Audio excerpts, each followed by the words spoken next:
Moving into my first apartment was supposed to be exciting. I found a cheap room in a 2-bedroom place. The guy renting the other room, Ryan, seemed normal, quiet, worked late, we barely talked. It felt like the perfect setup. Then, strange things started happening. Items moved from where I left them.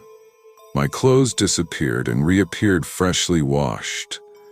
I thought I was just forgetful, until one night when I noticed the tiny green light on my laptop webcam was on. My stomach dropped. I hadn't turned it on. I covered it with tape, but I couldn't shake the feeling of being watched. Then came the night that changed everything. Lying in bed, half asleep, I heard a faint clicking noise. Like a camera shutter, my heart pounded. The room was dark, but my closet door, which I always shut, was slightly open. I got up and slowly pulled it open. My stomach lurched. Inside, mounted in the corner, was a tiny hidden camera aimed right at my bed. Shaking, I ripped it off the wall. My mind raced. How long had it been there? What else had Ryan been recording? When he left for work, I searched the apartment. What I found made me sick. Behind a bookshelf, a camera. Inside an air vent, another one. Even in my bedroom light fixture, cameras everywhere.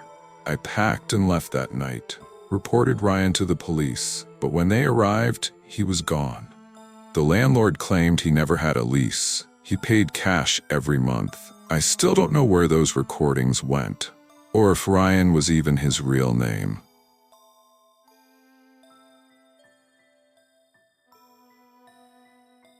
When I moved in with Lisa, everything seemed fine. The rent was cheap. The neighborhood was quiet. Lisa was polite but distant. She mostly stayed in her room. I liked my privacy, so I didn't mind. Then, the murmuring started. It began around midnight. Low whispers coming from her room. At first, I thought she was on the phone, but it didn't sound like a conversation. More like chanting. One night, I came home late and found her sitting in the dark living room, staring at the blank TV. She didn't react when I walked in. I asked if she was okay. She just smiled, a slow, eerie smile, then walked into her room. Then one night, I woke up to my bedroom door slowly creaking open. I bolted upright. In the dim glow of my nightlight, I saw a shadowy figure standing in the doorway. My breath caught. "Lisa?" I whispered. She wasn't looking at me. She was staring past me, into the corner of my room, muttering. I fumbled for my phone and turned on the flashlight. The second the light hit her face, she ran. The next morning, I confronted her. She laughed it off. I was sleepwalking, she said. I wasn't convinced. That night, I locked my door. And by morning, I was gone. A few weeks later, I found out Lisa had been evicted. The landlord said past roommates reported hearing her whisper to things that weren't there.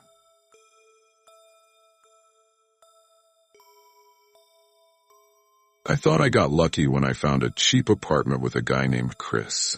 He was quiet, clean, and mostly kept to himself. But something about him felt off.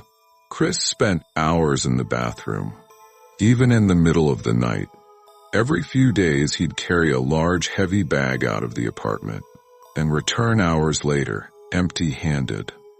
One night, I came home late and saw him scrubbing the floor furiously. The whole apartment reeked of bleach. I saw dark stains smeared on the tile. He muttered something about spilling food, but my gut told me otherwise. Then, one night, I heard a loud crash from the bathroom. I knocked on the door. "Chris, you okay?" Silence, then whispers. I pressed my ear against the door. He was talking to someone. But we were alone. The next morning, Chris was gone. His room was completely empty. The only thing left was a note on the kitchen counter. It read, "I took care of it. You were next." I moved out immediately. To this day, I wonder what was in those bags.